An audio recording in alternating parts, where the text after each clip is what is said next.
আসসালামু আলাইকুম। রাতের আঁধারে গৃহবধূর ঘরে ইমাম, অতঃপর কি ঘটেছিল সেটাই আমরা এখন দেখব।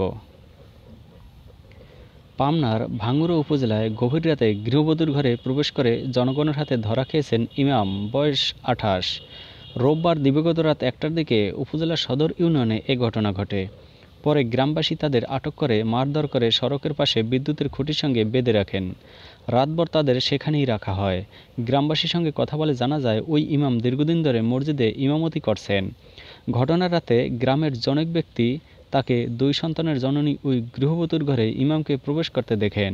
চাঁদের আলোয় ওই ইমামের চেহারা স্পষ্ট দেখতে না পেয়ে তিনি গ্রামের আরও কয়েকজনকে ডেকে এনে এবং গৃহবধূকে ডাকাডাকি করলে ওই ইমাম পেছনের গেট দিয়ে দৌড়ে পালানোর চেষ্টা করে।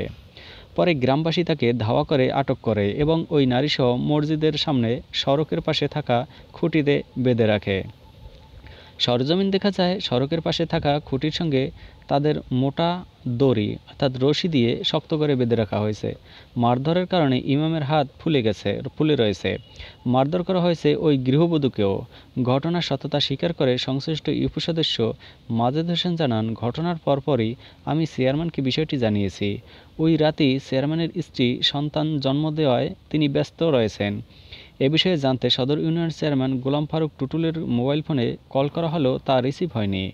ভাঙ্গুড়া থানার ওসি ফয়সাল বিন আহসান বলেন, ঘটনার বিষয়ে ভাঙ্গুড়া থানা পুলিশ জানে না।